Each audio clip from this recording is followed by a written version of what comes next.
Hello friends, yes sir Sharma academy में आप लोगों का स्वागत है। तो हम लोग अब एपीएससी प्रैक्टिस सेट कर रहे थे जिसमें 60 क्वेश्चन कंप्लीट कर चुके थे। आज हम 61 से बात करने वाले हैं, ठीक है। तो 61 में कहता है निम्न कथनों पर विचार कीजिए। तो पहला कथन कहता है इस जीव में मुकुलन विधि द्वारा प्रजनन होता है। इस जीव में टेक्टिकल जैसी रचनाएं पाई जाती है। इसमें पूर्ण रुद्रावन की क्षमता होती है। तो किस में होती है? तो हाइड्रा में, ऑप्शन नंबर ए, ठीक है।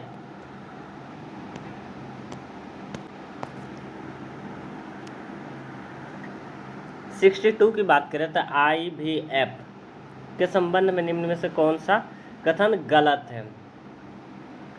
तो पहला कहता है यह एक स्वास्थ्य स्पर्म का प्रत्येक परिपक्व अंडे एवं सीधे रिजेक्ट करने के लिए इंट्रासाइटोप्लाज्मिक स्पर्म इंजेक्शन का उपयोग किया जाता है।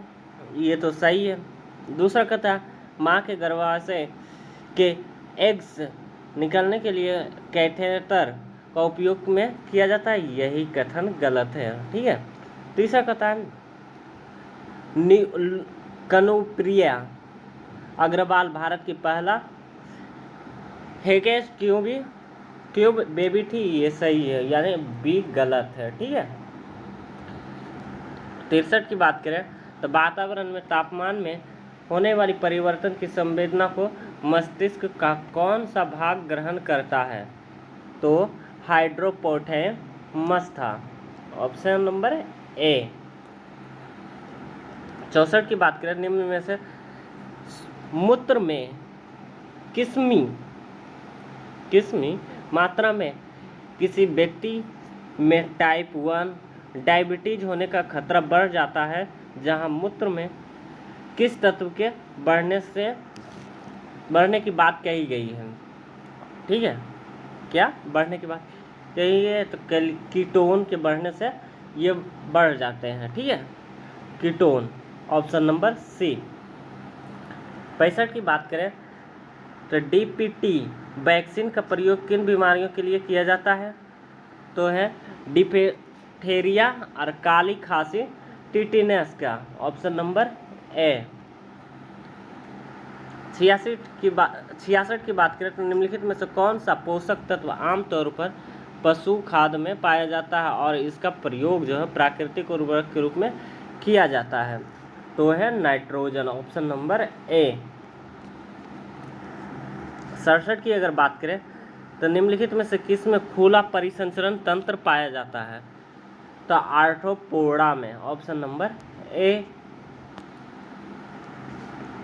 68 की बात करें तो केंद्रीय रितिका जो केवल पादप कोशिका में पाई जाती है, इसका कार्य क्या है? तो इसका कार्य है यह पानी और अन्य पदार्थों को स्टोर करती है, ऑप्शन नंबर ए। 69 की बात करें तो निम्नलिखित में से कौन सा सूक्ष्म जीव आमतौर पर फलीदार पौधों के लिए जैव उर्वरक के रूप में उपयोग किया जाता है? तो राइजोबियम, ऑप्शन नंबर बी, ठीक है। 70 की अगर बात करें तो माप के साथ उपकरण का मिलान कीजिए। तो इंटरफेरोमीटर जो होता है समतल ध्रुवीकृत प्रकाश का घूर्णन बताता है, ठीक है। दूसरा पोटेशियोमीटर जो है वो विद्युत विभवांतर बताता है, ठीक है।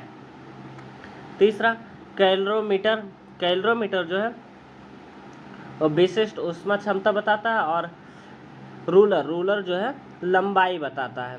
1 का 4, 2 का 2 और 3 का 3 और 4 का 1, ऑप्शन नंबर ए इसका राइट हो जाएगा, ठीक है।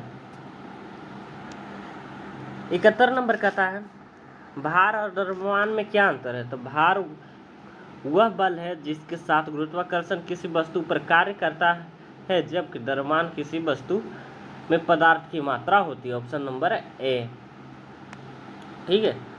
72 नंबर कहता है थर्मामीटर और थर्मोस्टेट में क्या अंतर है?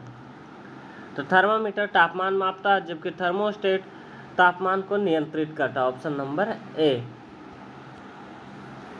73 की अगर बात करें तो कहता है अशुद्धियों की उपस्थिति किसी पदार्थ के गलनांक को कैसे प्रभावित करती है?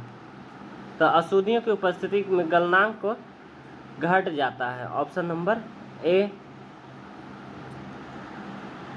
74 की बात करें तो निम्नलिखित में से कौन सी आवृत्ति बढ़ने पर तरंगदैर्घ्य घटने के का सही क्रम है, सही संदर्भ सही है? ठीक है, तो रेडियो तरंग, माइक्रोवेव, फिर दृश्य प्रकाश, परावैंगनिक विकिरण और गामा किरणें। ऑप्शन नंबर ए ही है। ठीक है, राइट। 75 की अगर बात करें तो उपकरण का उसके प्रकार से मिलान करें। तो बैरोमीटर का हो जाएगा दबाव मापने का यंत्र। ऑडियोमीटर का ध्वनि मापने का यंत्र। टेकोमीटर गति मापने का यंत्र। और डेसीमीटर घनत्व मापने का यंत्र। Option number D. ठीक है। 76 की अगर बात करें तो निम्नलिखित में से कौन सा नियम बताता है कि एक वस्तु स्थिर अवस्था में ही रहेगी? गतिमान वस्तु एक स्थिर वेग के साथ गति में जारी रहेगी जब तक कि असंतुलित बल द्वारा कार्य नहीं किया जाता है। तो कौन सा बोलता है? तो न्यूटन का पहला नियम। Option number A. ठीक है। 77 कहता है गुरुत्वीय त्वरण के संबंध में निम्नलिखित में से कौन सा कथन सत्य है? यह पृथ्वी की सतह पर हर जगह स्थिर है। ये ऑप्शन नंबर ए ही सही है।